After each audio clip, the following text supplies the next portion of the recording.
membangun bisnis dari petani dan semua orang makan buah gitu ya Mbak ya. Ini sudah ada beberapa pertanyaan Mbak dari Bapak Ibu dan teman-teman semua yang mengikuti webinar pada pagi hari ini. Untuk penanya pertama itu dari Ibu Tria Mulyasari gitu ya. Ini bagaimana sih mempertahankan bisnis sampai sukses? Hambatan dan tantangannya itu apa untuk mengembangkan bisnis Frusio ini? Monggo Mbak kalau bisa langsung dijawab saja. Oke. Jadi Bu siapa? Ibu Tria Ibu Mulyaningsih. Mulia. Mulyasari, sorry. Bu Mulia, begini, harus dibedakan kita ini pebisnis atau investor. Kalau Anda punya duitnya banyak, Anda investasi, kasihin ke orang, tutup mata, nggak apa-apa. Tetapi kalau duitnya masih kayak saya dan mungkin sama teman-teman, itu kalau mau bisnis ya harus dikawal. Jadi kita harus tahu A sampai Z tentang bisnis tersebut. Jadi kulitnya wortel itu seperti apa, ininya itu seperti apa, kita harus pahami itu. Nah, kalau jatuh, lah jatuh bangun, ya itu memang hidupnya manusia. Ada yang saya percaya bahwa ada yang namanya takdir, ada yang namanya nasib. Takdir kita nggak bisa ubah, ya kan? Mungkin mati. Saya lahir dari orang tua yang nggak kaya, bukan dari bapaknya anaknya Pak Harto yang duitnya unlimited, yaitu takdirnya saya. Tapi nasib saya boleh dong ubah. Nah, ini yang penting bertekun. Kalau saya adalah itu fokus di, kan waktu itu saya udah merencanakan bahwa saya mau bisnis. Saya maksudnya mau usaha sendiri. Karena apa? Karena tujuannya saya pengen bisa fleksibel sama anak saya. Sehingga jatuh bangun di situ, ya saya harus kuat di situ. Karena saya bisnis buah, ini kemarin saya awalnya sebagai distributor buah lokal dan sebagainya, jatuh nggak terlalu bagus di Carrefour waktu itu, ini ya saya tetap fokus di buah itu, tetapi mikirin apa ya yang sebaiknya. Jadi begitu kita jatuh, kita Ibu coba deh baca yang namanya Samudra Biru. Kita akan mengubah either marketnya, either modifikasi produknya, gitu. Tetapi tidak terus switch gitu. Oh, dari buah tiba-tiba jadi tambang gitu. Kejauhan. Pengalaman kita yang kemarin jadi kayak hilang. Jadi sebenarnya bisnis itu sama juga dengan karir path. Kalau kita berkarir kan, misalnya waktu itu saya jadi auditor gitu. Di consulting ini saya human resource.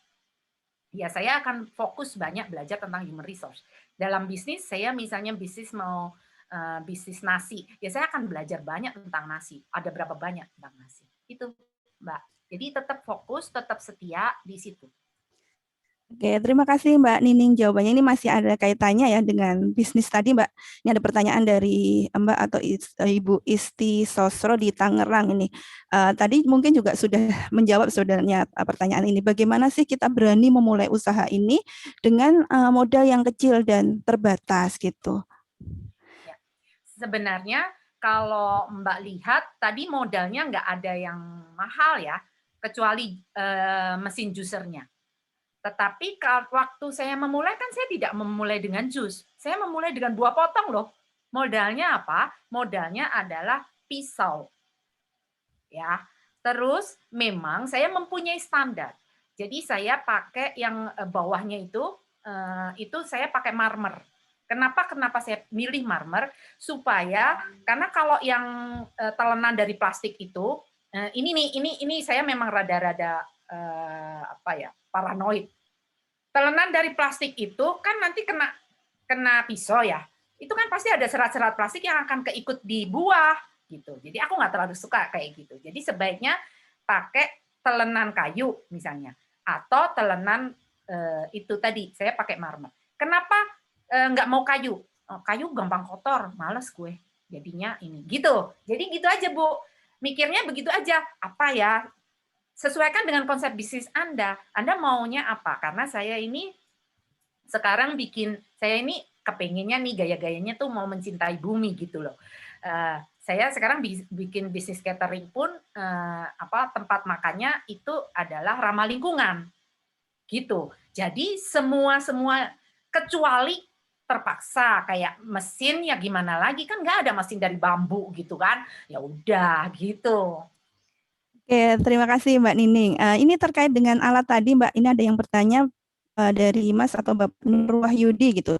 Cruder jus-nya itu kalau butuh beli di mana ya Mbak ya? Oh, banyak banget. Aduh, sekarang mah zaman sekarang googling. Itu ada cold press juice mesin. Jadi gini, jusnya Fruitsio, itu jus yang tanpa gula, tanpa tambahan air, dan tanpa preservatif. Ya kan? Berarti hanya buah diperes. Ya wis corone ngono lah. Orang Jawa bilang, buah ki dipres. Press. Nah, itu pakai mesin namanya cold press juice. Itu harganya itu ya macam-macam tergantung mereknya. Kalau yang mulai-mulai awal mungkin dengan 3,5-5 juta udah cukup. Kalau kayak Fruitsio nggak bisa karena kami sudah harus memakai alat yang 24 jam itu nggak ngehang gitu. Nah, itu kami sudah mulai pakai beberapa. Oke, semoga sudah bisa menjawab ya pertanyaan Pak Nur Wahyudi tadi. Jadi banyak sekali pilihan gitu ya Mbak untuk Ya. alat ini mau budget berapa gitu disesuaikan dengan budget kita untuk usaha ini. Selanjutnya Mbak ini pertanyaan dari Mbak Benedikta Budiningsih gitu. Salam kenal katanya untuk Mbak Nining. Ini ada tip-tip apa sih Mbak untuk bangkit dari kebangkrutan gitu? Tadi kan sempat Mbak Nining mungkin menyebutkan pada usaha distribusi ini pernah distributor gitu ya pernah bangkrut gitu. Mungkin ada tip-tipnya Mbak untuk bisa bangkit gitu. Wah, ini bisa panjang kali, lebar kali, tinggi kali, berat badan ini. Mungkin dipersingkat kali Mbak. Yang paling penting begini, satu, pada saat bangkrut itu kan masalah mental ya. Mental kita yang paling berat itu kan kita merasa terpuruk, merasa goblok, anak UGM, kapusan gitu ya. Kita sekolah ujian, kapusan, kemudian bangkrut, terus harus ngedoloma, anakku malah aneh lagi. Biasanya kan diantar pakai mobil yang ini, terus diantar sama bapaknya pakai mobil truk, itu malah ini bapak wis karo delik-delik sing anaknya malah dada-dada karo satpam. Pak Satpam, saya sekarang pakai mobil ini gitu. Bangga banget ngono. Pokoknya sing kayak gitu-gitu. Jadi poinnya adalah mental. Jadi yang paling penting adalah satu, memaafkan diri sendiri. Bahwa aku goblok, ya wis dakoni nek goblok. Kedua, jadi gini, don't blame others. Karena tidak ada sesuatu pun yang bisa terjadi tanpa izinmu. Tidak ada sesuatu pun yang bisa terjadi tanpa kebenaran dan kesalahan kita sendiri, gitu. Yang pertama kali, ya udah maafkan diri sendiri. Mungkin kita melakukan kesalahan, melakukan kebodohan, mau melakukan apa. Nah, itu dikoprek, apa ya, nek wong Jawa bilang tuh, ya wes digoleki, dicatet. Masalahnya apa? Dan jujurlah pada diri sendiri.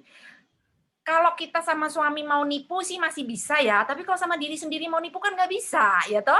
Gitu. Walaupun sama suami ya sebaiknya jangan gitu. Tapi kan maksudnya gini loh, jujurlah pada diri sendiri, jangan mencoba denial.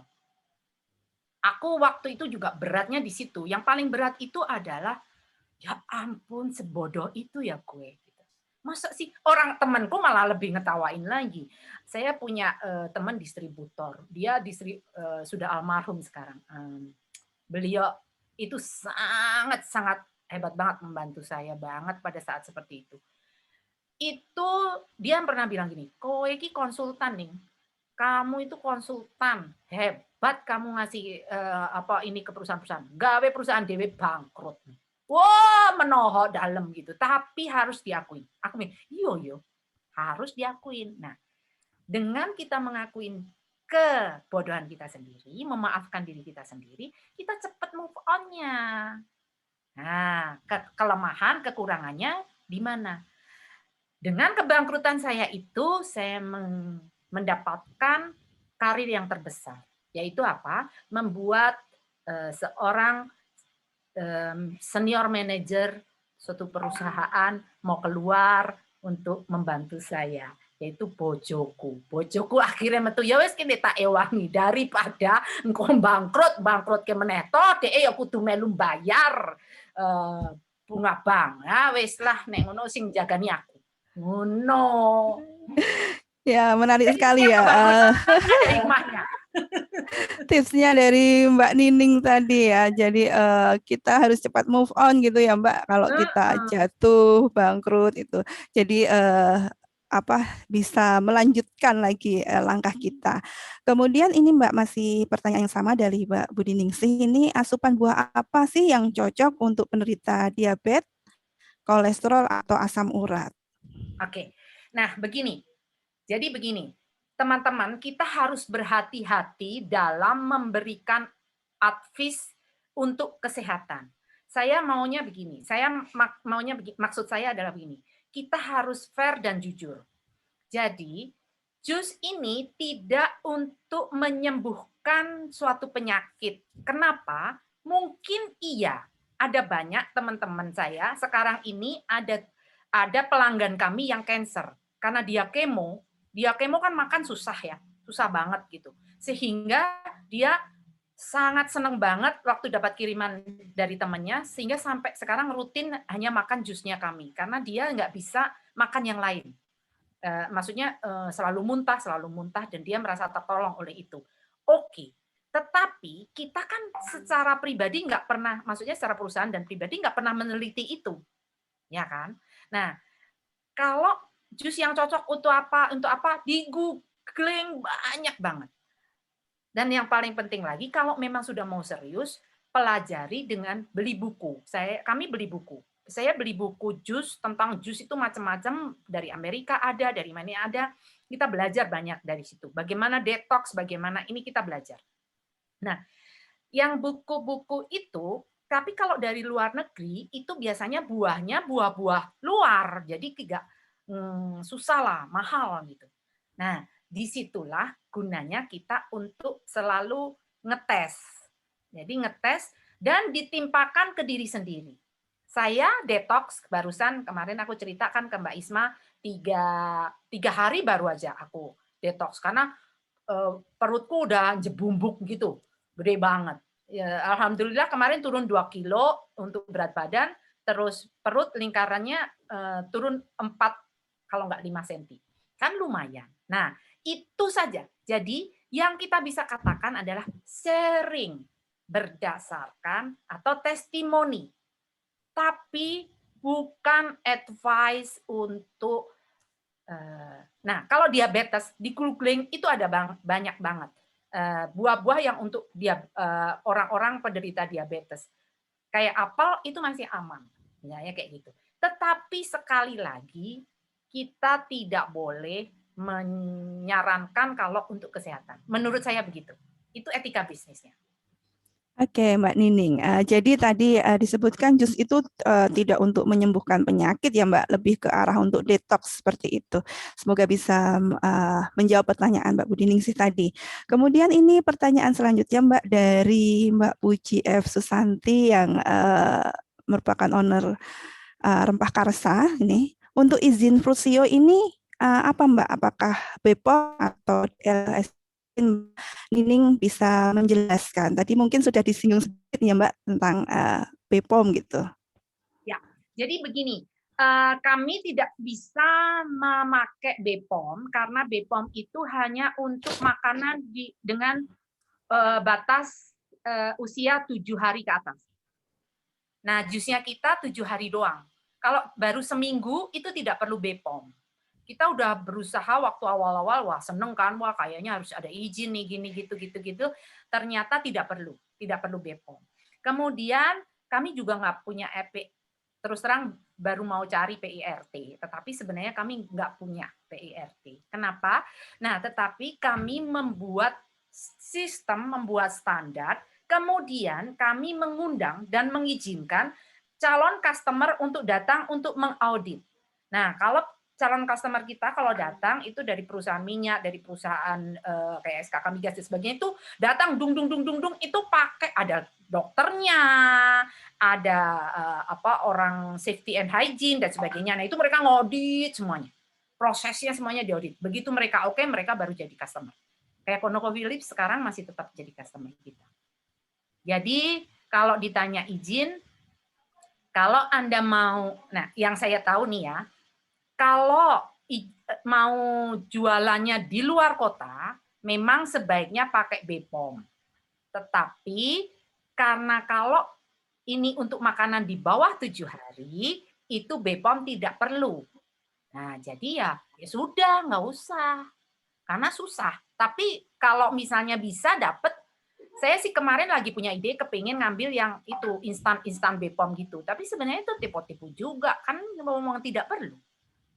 Oke, mungkin sudah bisa menjawab pertanyaan Mbak Puji tadi ya, karena mungkin usianya tadi kurang atau maksimal 7 hari, jadi selalu ditolak BPOM gitu ya Mbak untuk pengajuan izinnya gitu. Jadi mungkin pada saat ini tidak perlu izin dari BPOM tersebut. Kemudian ini Mbak ada beberapa pertanyaan yang serupa gini. Berapa lama sih waktu buah untuk konsumsi itu yang tidak layak lagi dikonsumsi itu berapa hari? Kemudian kalau sudah dipotong gitu ya Mbak, itu juga berapa lama sih tahannya? Kalau terus kemudian kita nggak habis nih Mbak makan buah potong tersebut, apakah bisa disimpan kembali atau bagaimana? Kemudian ini juga pertanyaan yang masih serupa gitu, bagaimana sih caranya agar buah potong itu bisa awet sampai 7 hari? Monggo Mbak. Ya, jadi begini, sebenarnya proses oksidasi, proses pembusukan dari buah atau apapun juga itu berasal dari mana? Dari oksigen kan, dari O2. Nah, sehingga kalau Anda kepingin membuat itu awet, hilangkan O2-nya. Nah, yang kami lakukan itu meneliti itu. Sehingga sekarang dengan kemasan yang 7 hari itu bisa tahan, itu adalah O2-nya kita hilangkan. Nah, kalau Anda di rumah, misalnya dipotong, masukin di Tupperware, ditutup rapat, masukin ke kulkas, itu masih bisa tahan 2 hari gitu, tergantung buahnya. Dan yang paling penting adalah pemilihan buah dan handlingnya. Kalau buahnya sejak awal sudah terlalu matang, agak busuk, itu akan oksidasinya akan cepat. Itu akan mungkin 6 jam atau 24 jam sudah nggak enak lagi. Nah, tetapi kemudian yang kedua, kenapa kami harus mencuci buah dulu selama masih ada di kulit? Supaya kotoran-kotoran ini hilang. Sehingga bersih, bagus. Pada saat diiris, terus kan pisaunya itu kan kalau buahnya itu belum dicuci kan mengandung bakteri. Itu yang bikin nggak awet. Ya nggak? Jadi kalau ditanya ke aku, sebenarnya baik buah maupun jamu, asal Anda melakukannya dengan higienis, lifetime-nya pasti bisa lebih panjang. Tetapi memang kalau untuk sampai 7 hari atau 5 hari, perlu intervensi. Intervensinya dari mana? Dari oksigennya dihilangkan tadi. Oke, ini mungkin sudah menjawab pertanyaan Mbak Yuanita di Jogja tadi ya, bagaimana cara agar olahan buah dan sayur itu awet, tidak cepat busuk atau browning gitu. Tadi sudah dijawab Mbak Nining, kita harus menghilangkan oksigennya tadi karena itu adalah proses oksidasi gitu ya Mbak ya, yang menyebabkan buah atau sayur itu menjadi coklat atau browning. Kemudian ini beralih ke jusnya Mbak. Tadi kan buah potong ya. Ini ada pertanyaan untuk jus sendiri, Fruitsio itu bertahan berapa lama? Kemudian dalam saat pengemasan itu kan tadi dijelaskan juga harus meminimalkan udara yang masuk. Itu bagaimana caranya? Kemudian botol yang digunakan itu ini pertanyaan beli di mana gitu. Mungkin Mbak Nining bisa menjelaskan lebih detailnya Mbak, monggo. Ya, oke. Jadi itu 7 hari kalau yang jusnya Fruitsio. Kenapa bisa? Seperti yang tadi saya bilang. Tadi mungkin lihat ya di videonya, kita sedikit mungkin ada oksigen. Makanya kita bikin penuh, jangan pelit. Jangan terlalu terlalu banyak apa maksudnya agak penuh gitu. Jadi agak penuh. Kemudian yang kedua menutup itu harus kenceng. Makanya walaupun kita pakai yang segitiga pun kita pakai yang mesin yang nutup krek gitu. Itu juga murah kalau yang beli yang pakai puteran.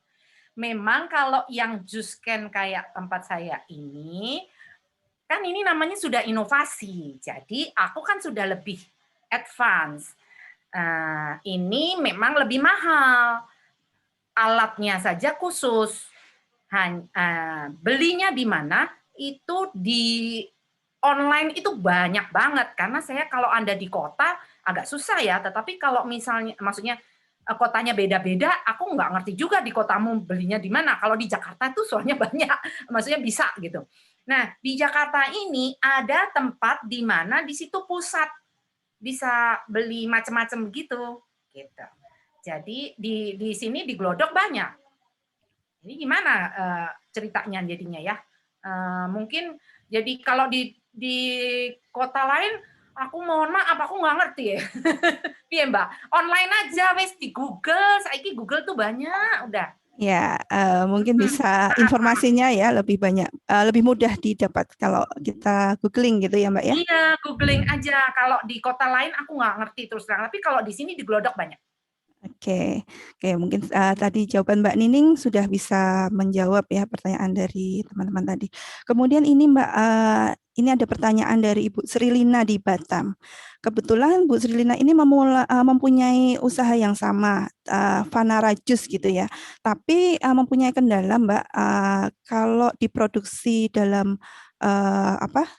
Kendalanya itu tidak tahan lama dalam suhu ruangan.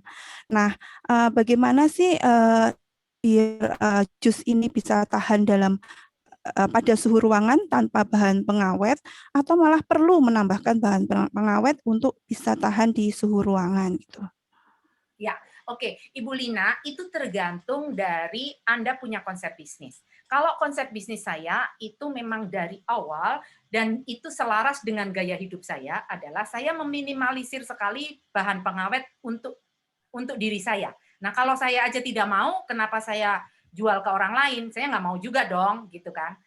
Saya juga kepinginnya seminimal mungkin tidak ada. Jadi saya tidak mau pakai bahan pengawet. Saya diskusi dengan dokter di ITB pun beliau-beliau juga nggak ngerti bagaimana nemunya. Tetapi itu tadi saya nemunya begitu. Jadi proses produksi yang di dalam SOP kami adalah jus harus langsung begitu dibikin, ya makanya kan tadi sedikit-sedikit dibikin itu langsung ditaruh di botolnya, harus langsung dikemas, habis itu harus masuk ke chiller. Jadi tidak bisa di luar ruangan. Itu exactly itu adalah konsep bisnis yang kami terapkan. Saya tidak bilang bahwa kalau yang lain bisa gitu. Kalau Anda kepingin awet, mungkin jusnya pakai gula. Itu bisa. Atau sebenarnya pemerintah itu mengizinkan kalau nggak salah 0,60 bukan 0,60 0,006 berapa persen ditambahin apa itu namanya apa itu aduh saya mau sorry lupa ya Natrium karbonat. nah natrium karbonat thank you ditambahin natrium karbonat itu kalau di bawah 0,006 itu boleh mencantumkan tanpa bahan pengawet. Tapi saya tidak mau. Ini kembali ke secara sah legal. Boleh sama pemerintah? Boleh. Kalau Ibu punya konsep itu nggak apa-apa, mending pakai itu. Tetapi kebetulan Fruitsio konsepnya tidak begitu. Fruitsio itu konsepnya benar-benar murni. Bahkan saya dari dulu awal-awal saya bikin ini boncos, bonyok. Nggak usah awal-awal deh. Begitu saya pindah ganti kemasan, ini kemarin kami baru ganti kemasan. Yang dari yang segitiga itu, pindah ke yang ini, yang can ini, kami boncos berapa? 200 can, itu kita sudah kirim ke customer, yang beliau kebetulan ulang tahun, dan ternyata ada basinya banyak. Wah, bukan masalah apa. Kita minta Kita ganti, beliau nggak mau, tapi tapi beliau sangat kecewa sekali kan. Kita mencoba menemukan kenapanya itu butuh waktu 2 minggu. Akhirnya ketahuan, waktu di mesinnya itu kurang kenceng. Kan kita kadang-kadang kayak gitu nggak ngerti ya kalau itu tuh kurang sekenceng apa. Nah itu kita harus proses. Coba lagi, coba lagi, coba lagi gitu. Ya loro lopo memang. Nek wis gitu. Gitu Ya, Bu. jadi kembali lagi ya Mbak ke konsep bisnisnya. Kalau memang Frusio ini kan dari awal memang jus sehat tanpa ada penambahan gula, penambahan bahan pengawet. Jadi begitu selesai produksi langsung masuk chiller gitu ya, bukan untuk di suhu ruangan. Nah, ini kembali lagi ke konsep bisnis Bu Lina tadi seperti apa gitu. Kemudian ini juga terkait dengan standarisasi Mbak. Apakah ada standarisasi untuk ini, misalkan buah organik itu yang tanpa pestisida. Kemudian kalau buah-buah khusus itu kan ada tempelannya ya Mbak, kode-kode itu apakah itu buah yang organik atau tanpa lilin gitu. Karena dulu pernah ada isu buah-buah yang punya dikasih pelapis lilin biar awet. Nah, ini bagaimana standarisasinya? Kemudian Iya. juga ada pertanyaan lagi dari Bu Sofia masih terkait dengan standar ya. Bagaimana sih mendapatkan atau memenuhi standar kesehatan internasional? Apakah itu harus mengurus izin tertentu atau bagaimana gitu? Ya. Oke. Jadi begini, satu tentang standar. Standar itu kalau menurut saya adalah pengakuan gitu.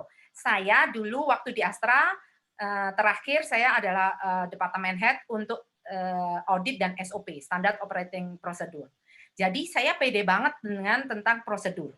Jadi standarisasi itu kita bisa dapatkan dari kita meminta standarisasi dari orang lain. Misalnya saya mencari ISO, saya mencari BPOM, saya mencari IPRT.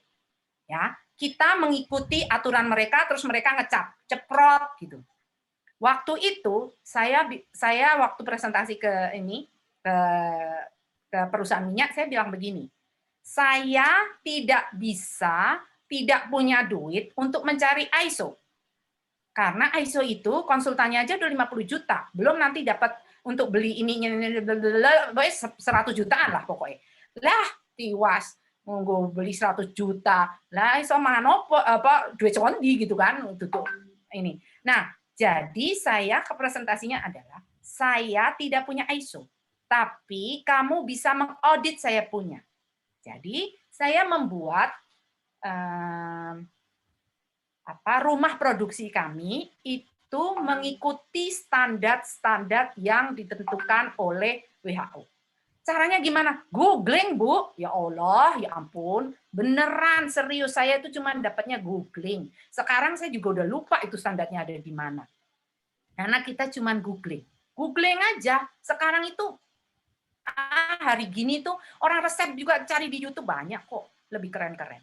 Nah, jadi googling. Kak, saya googling, dari googling apa yang kita bisa, apa yang tidak bisa. Nah, dari situ kita presentasi. Ini loh, kami punya ruang pengupasan, ini kan pakai logika aja. Untuk cuci buah di luar, itu kita ada. Habis itu masuk ke dalam, itu ada ruang kupas. Ruang kupas itu kan yang namanya kulit, itu kan istilahnya kotor ya, bakteri ya, walaupun udah dicuci.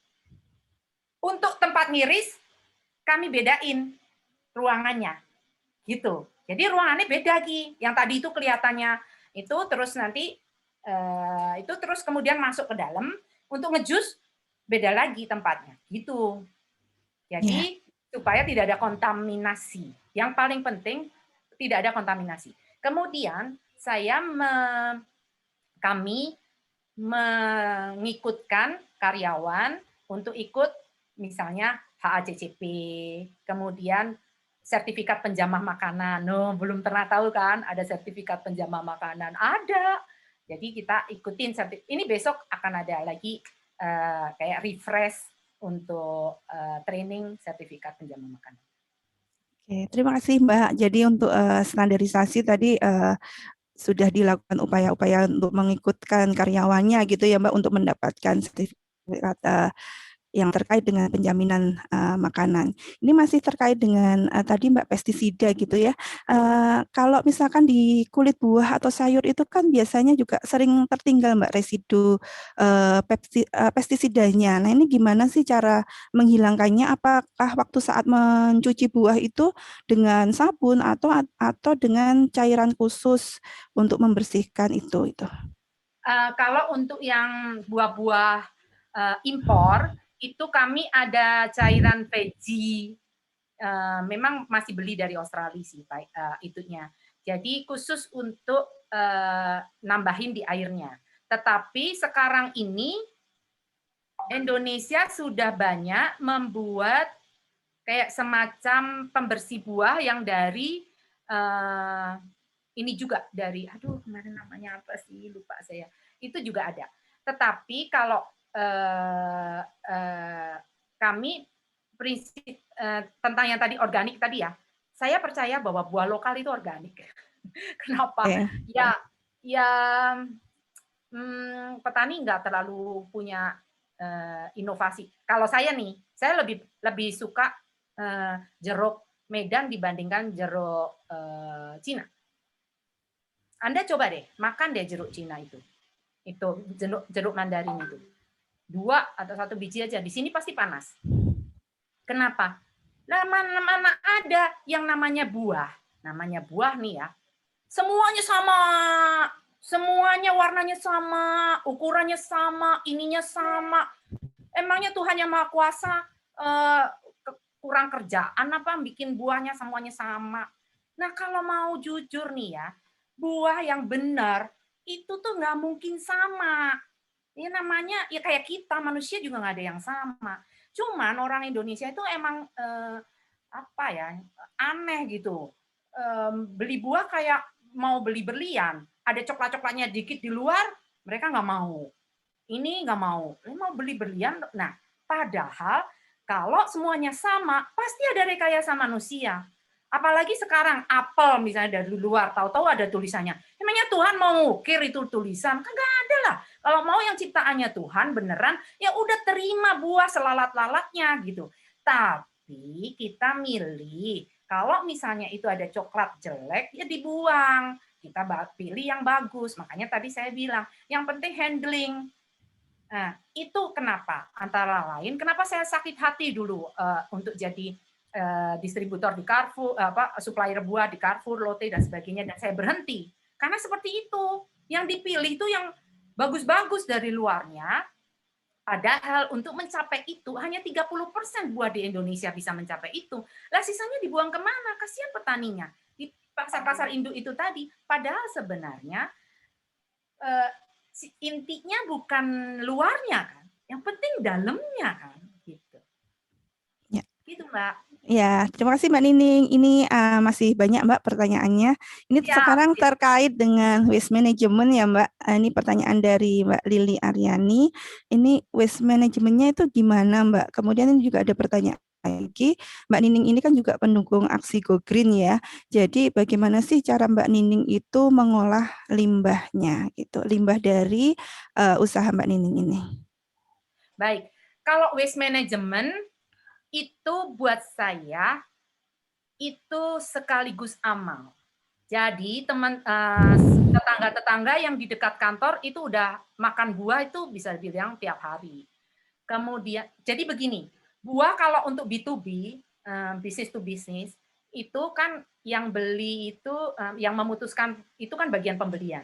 Pasti mereka tuh akan gini, kita kepinginnya kalau pisang, kalau yang sebelah dapat yang gedenya segini, ya nanti sebelahnya juga dapat gedenya segini dong, gitu. Nggak mau ada yang kecil, nggak mau ada yang gede. Nah, tetapi gede sama kecil ini, jadi kita ngambilnya yang tengah-tengah. Jadi kalau pisang 1 lirang gitu, kita ambil tengah gitu doang kan? Ya enggak? Nah, yang kiri kanan ini menjadi waste management. Ini menjadi waste. Waste-nya kemana? Ke panti asuhan banyak, ke tetangga-tetangga banyak. Bahkan, ini yang saya kadang-kadang tuh terharu. Kan kita kalau ngiris buah gitu ya, itu kan yang ujung jeleknya. Tadi kan lihat kan, kalau misalnya itu kan ujung jelek, misalnya gitu kan nggak kita ambil ya. Itu kita kumpulin sendiri gitu. Itu ada loh yang mau gitu. Nah, kalau untuk limbah, kalau untuk yang di rumah saya, tetapi kebetulan ini saya membuatnya tidak di rumah sih, tetap karena kita ada rumah produksi sendiri. Kebetulan di kompleks saya ini, kompleks kami ini sudah melakukan, suamiku juga pengurus RT untuk ngurusin limbah organik. Jadi limbah dapur itu sudah dibedakan. Kami ada yang namanya ember putih, itu khusus untuk yang limbah-limbah buah apa gitu. Itu kalau di kompleks kami. Kalau yang di kantor kita cuman kita bungkus, nanti ada yang ambil. Itu. Oke, tadi mungkin sudah bisa menjawab ya bagaimana Mbak Nining mengelola limbah tadi dari usahanya. Kemudian ini Mbak, untuk apa namanya, pertanyaan lagi, pada saat tadi kan mengemas buah yang Mbak Nining peragakan dalam video tadi kan pakai standing punch ya, itu kan masih ada oksigennya, itu Apa Pak? gimana? Masih ada oksigennya. Standing punch tadi loh Mbak, Nah, mengemas buah waktu Mbak Nining makan melon tadi kan itu kan kelihatan kalau di dalam kemasannya itu masih ada oksigennya. Sementara tadi kita kan harus menghilangkan oksigennya agar buah itu tetap awet gitu. Nah ini gimana Mbak? oh, jadi begini, oksigennya jadi gini, yang namanya atmosfer, yang namanya udara kan nggak cuma oksigen sayang, ya kan? Jadi oksigennya ini diganti. Jadi ada paduan-paduan, ada nitrogen, ada CO2, ada gitu-gitu. Jadi Oke. itu kami teliti. Jadi bukan berarti justru malah ditambahin gas memang, tetapi oksigennya diganti. Oke, jadi itu bukan oksigen ya Mbak isinya gitu, tapi Bukan. gas yang lainnya gitu, Ya. sehingga tadi tetap aman gitu. Jadi ini menjawab pertanyaan dari Mbak Sarinah di Palangkaraya. Tadi kan penasaran waktu dilihat videonya tadi loh Mbak, kan itu kan nggak vakum gitu, tapi Oh, nggak masih vakum. ada. Buah nggak bisa divakum, karena kalau Oke, divakum hanyut ya. penyet ya. Oke. Ya, semoga bisa menjawab pertanyaan tadi. Kemudian ini Mbak, untuk apa namanya, eh menangani bisnis ini, apakah semuanya ditangani oleh tim Frusio dari belanja, kemudian produksi, distribusinya juga semuanya ditangani sendiri gitu Mbak? Oh enggak, jadi begitulah yang tadi saya bilang. Kita harus strict dengan konsep bisnis. Sekarang kita mau tanya, saya tanya deh, yang paling menurut Anda yang paling populer sukses deh, sukses di bisnis siapa? Bob Sadino misalnya atau Carrefour itu Pak Khairul Tanjung. Pak Khairul Tanjung Carrefour pun itu dia hanya konsen di satu hal, yaitu di marketingnya doang, market doang. Begitu dia mau bikin gula Carrefour, emangnya dia bikin pabriknya? Kagak. Dia maklon ke tempat lain. Ya kan? Nah, saya juga begitu. Jadi kalau untuk Frucio, kami lebih konsen di bisnis di produksi. Jadi kalau teman-teman mau memasarkan, ayo yang konsen ke marketing, ayo karena kayak di M-Block misalnya, itu kami nggak punya outlet secara khusus, itu manajemen M-Block yang mengelola karena dia manajemen M-Block kepingin datang ke kita, terus mereka punya istilahnya punya chiller, mereka pengen itu diisi oleh kita. Tapi kan yang bayar SPG, yang mikirin apa segala macam dia. Kemudian di Pondok Indah Mall gitu, itu teman saya. Itu ada anak akuntansi juga seangkatan gitu. Neng ini aku ada outlet, dia jualan makanan, kamu masukin ya. Saya bikin ini, saya kasih apa itu namanya chiller kecil, ya udah kita jalan di situ. Jadi saya konsentrasi benar di produksi saja. Oke. Yang marketing. Jadi gini loh Mbak, bisnis itu berbagi. hari gini itu harusnya berbagi. Kita harus kolaborasi. Nggak ada lagi tuh, sampai saya ditangani sendiri, emangnya kita ini Superman. Kagak, nggak akan berhasil yang kayak gitu, malah stres, stroke, jantungan. Iya, Pak Budi Setiaji semoga bisa menjawab ya pertanyaan tadi. Jadi Frusio tidak menangani distribusi dan marketingnya, itu sudah ada sendiri ya, khusus untuk produksi saja gitu ya Mbak Nining. Karena konsepnya tadi bisnis itu berbagi, jadi nggak semuanya dilakukan sendiri gitu ya. Jadi ada peluang untuk orang lain untuk mungkin Bapak Ibu di sini mau menjadi distributornya Frusio gitu. Sangat terbuka ya Mbak ya. Yuk. Iya, pertanyaan selanjutnya Mbak, ini dari Ibu Sumekar Handayani. Ini di daerahnya Bu Sekar ini ada banyak sekali salak. Nah, Bu Sekar ini pengen bagaimana sih mengangkat salak itu menjadi makanan yang sehat, karena selama ini pengelolaannya hanya dengan menjadi keripik dan jenang. Itu kan menurut Bu Sumekar itu kurang sehat gitu. Mungkin Mbak Nining punya pengalaman dalam mengolah buah salak gitu, Mbak?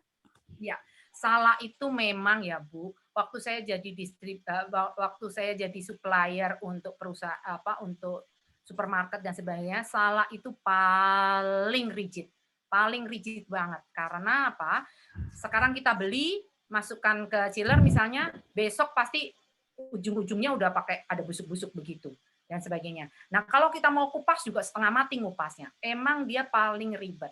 Nah, kalau kemarin saya sempat kepikiran itu salaknya itu dikeringkan pakai yang mesin kering itu. Tapi bukan goreng, karena kalau keripik kan goreng ya. Tapi benar-benar menjadi buah kering. Buah kering itu menurut saya itu masih oke daripada dijadiin keripik goreng gitu. Kalau menurut saya. Tapi Ibu, kalau Ibu bisa berproses dengan salak ini, coba deh tekunin benar-benar di bagaimana misalnya dikeringkan tanpa harus digoreng dan sebagainya dan itu nanti berhasil. Wah, itu saya yakin itu ini banget.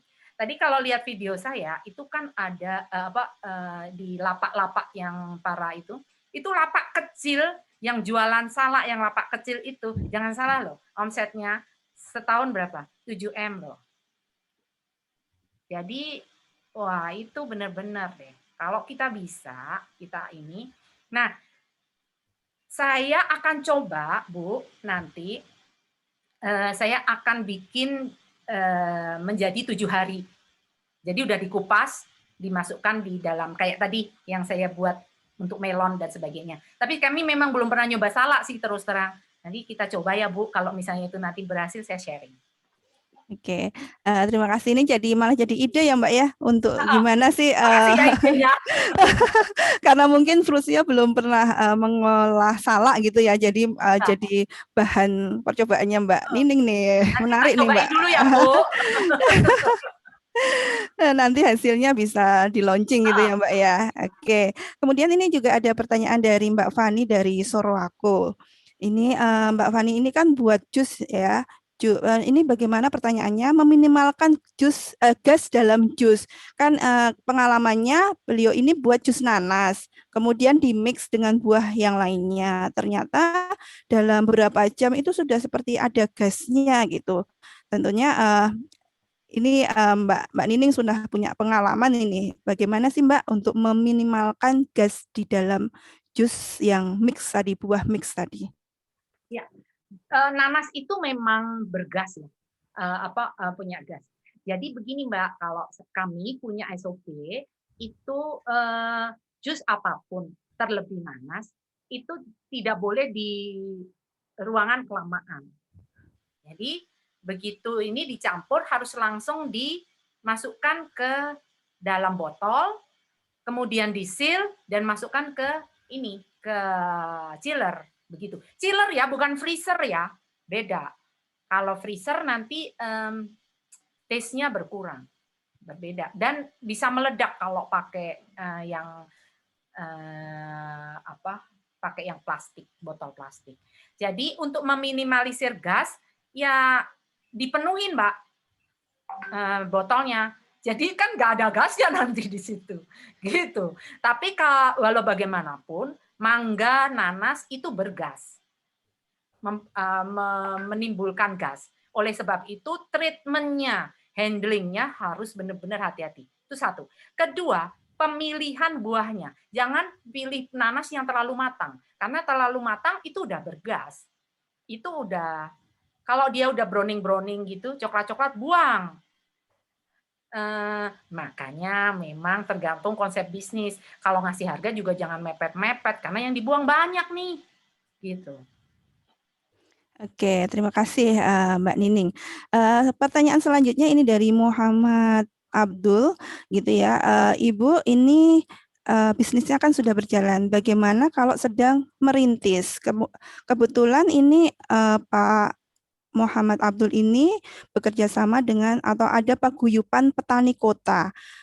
Sangat susah untuk memulai usaha ini. Sementara ini hanya dijual kepada anggotanya saja gitu, Bu. Mbak Nining. Jadi ini tadi ya mungkin sudah dijelaskan tadi bagaimana merintisnya gitu. Sementara Pak Abdul ini ada kesulitan Mbak untuk memulai bisnis yang sama seperti ini gitu. Mungkin ada tips atau triknya gitu Mbak? Ya, ya baik.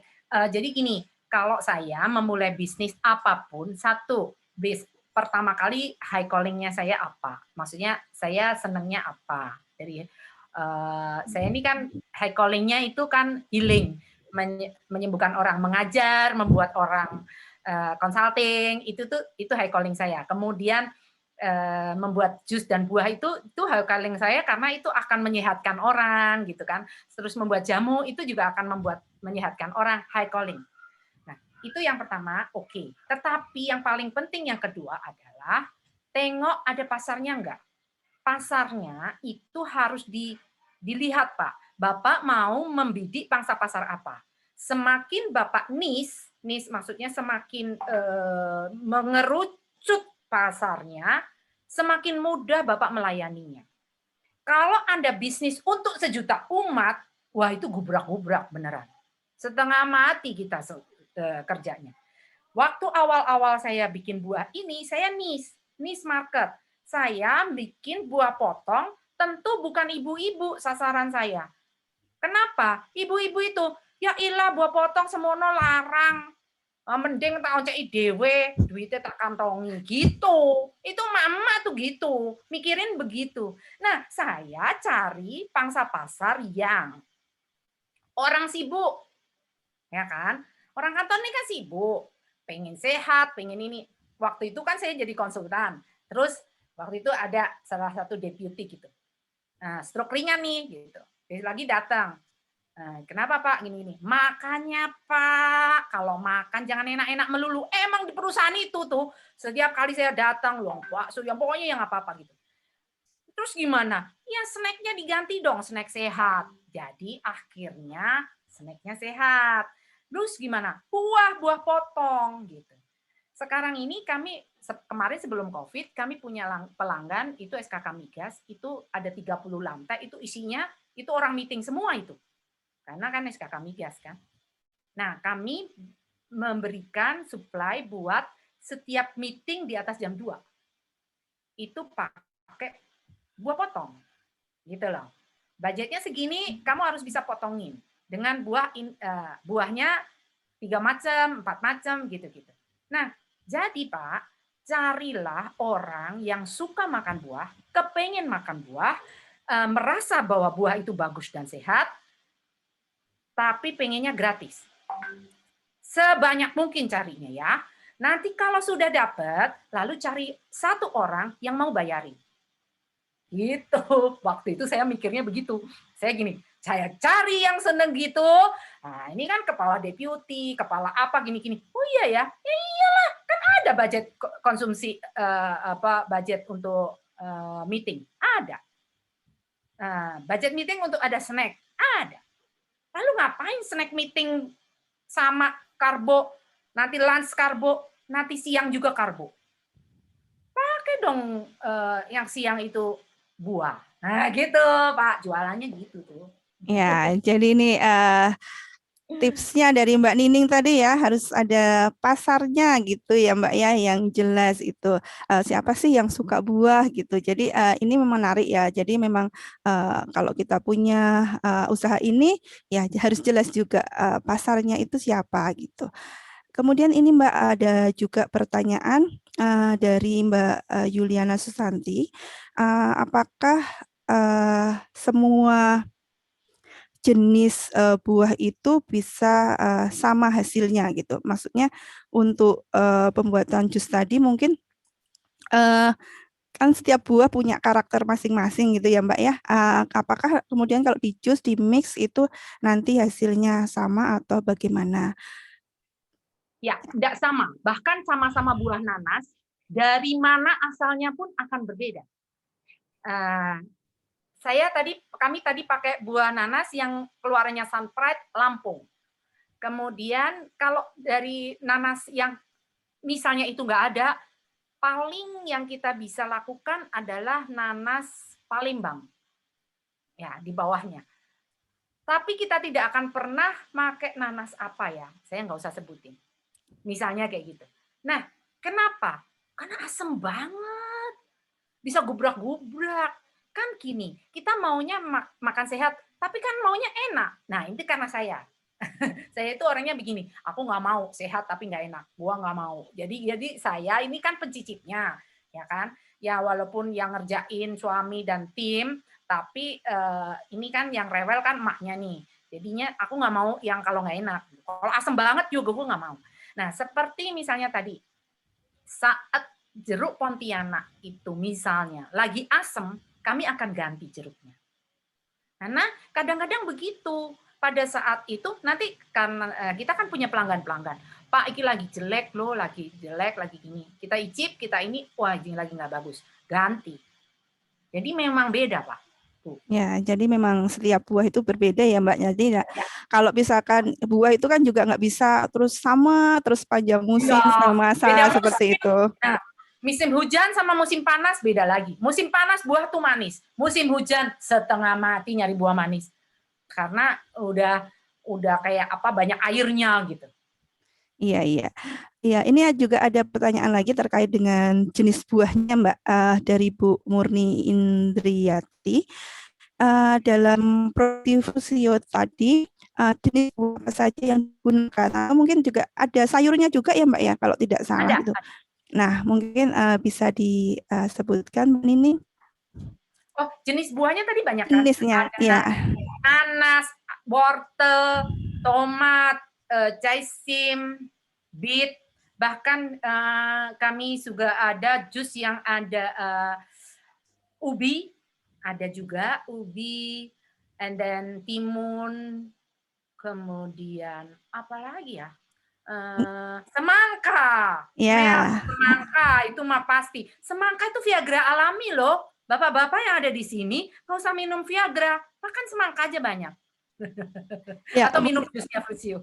ya itu di belakang Mbak Nining kan itu banyak ya jenisnya itu ada yang mix misalnya jeruk, kemudian apa yang orange-orange tadi nanas, kemudian apa wortel gitu ya Mbak mungkin ada seperti itu, kemudian ada yang semangka, kemudian apel sama Jadi semangka, beet, apel. ya itu Terus wortel itu sama nanas kasih lemon dikit. ya. Kemudian nanas, jaisim, sama jeruk nipis. Nah, kenapa jeruk nipis bukan lemon? Ya beda juga gitu. Terus apa lagi ya? Aku saking mumetnya nih. Banyak nih. Terus jeruk sama nanas atau apa ya? Gitu. Oke, jadi ada apa berbagai macam jenis buah dan sayur yang digunakan dalam produksi Frusio ini. Ini juga ada pertanyaan Mbak dari Bu Ardiati. Ini kalau buah itu kan musiman. Kalau misalkan lagi nggak musim gimana Mbak? Atau pada saat nggak musim itu kan biasanya harganya jadi lebih mahal gitu ya. Nah ini gimana cara mengatasinya? Benar Ibu, buah itu musiman, tetapi buah ada yang sejuta musim. Jadi semangka pasti ada, ya. Nanas pasti ada. Jeruk pasti ada. Cuman beda-beda. Misalnya, oh sekarang yang lagi ada jeruk Pontianak, oh besok jeruk Medan, oh jeruk apa gitu doang. Terus yang namanya wortel pasti ada. Beet itu pasti ada. Jadi semua buah kami itu bukan buah musiman. Dalam artian gini, musiman tetapi ada, cuman nanti dari daerahnya berbeda. Gitu. Nah, yang buah untuk jus itu harus buah yang ada airnya, kan? Jadi kan nggak bisa duren. Jadi nggak apa-apa nggak musim duren. Saya nggak sakit hati. Kami nggak punya jus mangga karena memang kita belum membuat, karena jus mangga itu nggak ada airnya. Mau tak campurin apa belum tahu. Jadi kita nggak bikin. Jadi bikin aja dari yang buah sejuta musim gitu. Oke, itu tadi ya. Intinya yang sejuta musim tadi ya Mbak. Jadi tidak tergantung musimnya gitu, biar nggak bingung-bingung nanti kalau nggak musim susah carinya gitu ya Mbak ya. Kemudian ini pertanyaan selanjutnya dari Bu Kusuma Stuti Nurjana. Ini gimana sih cara mendapatkan jus jeruk yang tanpa rasa pahit? Mungkin kalau ada kita pernah bikin jus jeruk tuh kan sering ada rasa-rasa pahitnya gitu loh. Untuk menghilangkan rasa pahit itu gimana Mbak Nining? Nah, pahit dari jeruk itu adalah berasal dari kulitnya. Kulitnya kalau keperes itu, nah gini loh, inilah pentingnya ibu kalau mau bisnis, usaha, itu harus dikerjain sendiri. Walaupun dalam hal ini bojoku ya. Tapi dengan mengerjakan sendiri, kita jadi tahu. Pada saat kita meresnya keterlaluan kencengnya, itu kulitnya itu kayak kebuka, terus mengeluarkan air juga dari kulit tersebut. Nah, memang itu sebenarnya sehat juga, tapi kan pahit, kita nggak doyan. Nah, jadi kekencengannya, kan kita pakai mesin ya, kita ada yang mesin yang di press begini, ada yang pakai yang begini gitu. Itu nggak boleh terlalu kenceng, kalau terlalu kenceng jadi pahit Bu. Kalau jeruk ya, gitu. Oke, terima kasih Mbak. Ini mungkin waktunya sudah mendekati atau sudah lewat dari jam 11 ya dari jadwal kita. Tapi ini masih ada beberapa pertanyaan yang menarik Mbak. Mungkin ini sebagai pertanyaan penutup gitu ya. Di mana sih bisa mendapatkan Frusio ini? Di mana gitu. Kemudian harganya berapa Mbak kalau boleh tahu? Kemudian ini juga ada pertanyaan kalau boleh join bisnis semacam franchise ini berapa sih modal awal minimalnya gitu. Mungkin ini sebagai pertanyaan penutup ya. Monggo Mbak Nining. Ya, jadi begini, saya sebenarnya membuka kesempatan, misalnya teman-teman udah punya outlet di mana, yuk saya tinggal naruh jus misalnya. Kemudian teman-teman misalnya yang senang dengan online marketing gitu, ya udah iniin jusnya Frusio.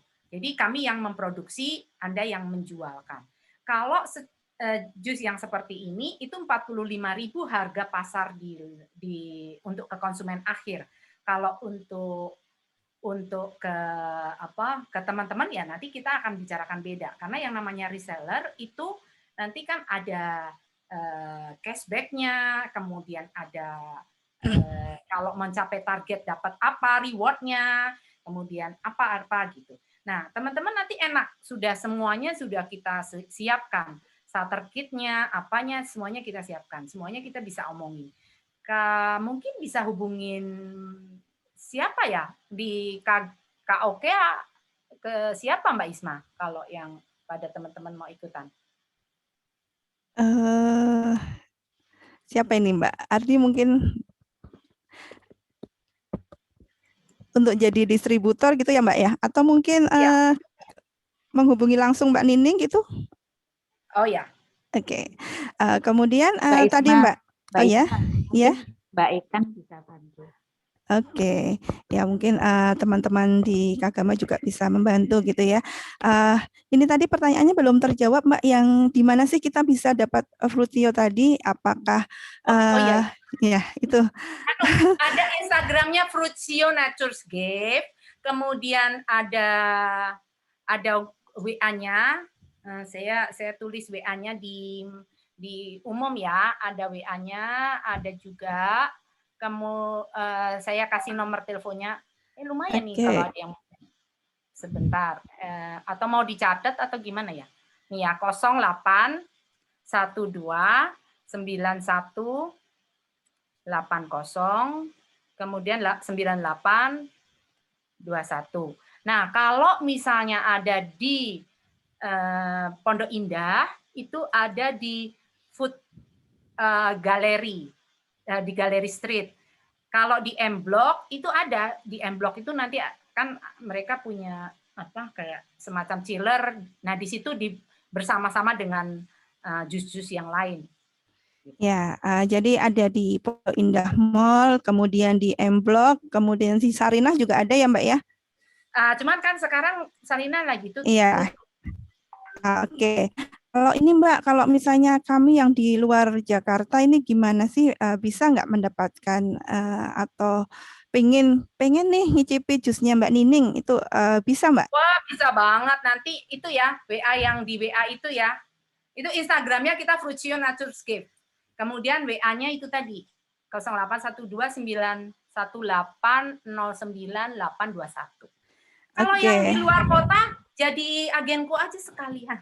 Oh gitu ya. Nih yang di luar Jakarta bisa nih langsung menghubungi Mbak Nining untuk jadi agennya. Tadi sudah di-share nomor WA-nya 081291809821 gitu ya. Sudah ada di kolom chat. Kemudian Instagramnya itu Fruitsio Nature Chief gitu. Jadi monggo silakan Bapak Ibu dan teman-teman semua yang ingin mendapatkan Jus Sehat Fruitsio ini bisa mengakses Instagramnya atau menghubungi nomor tersebut gitu.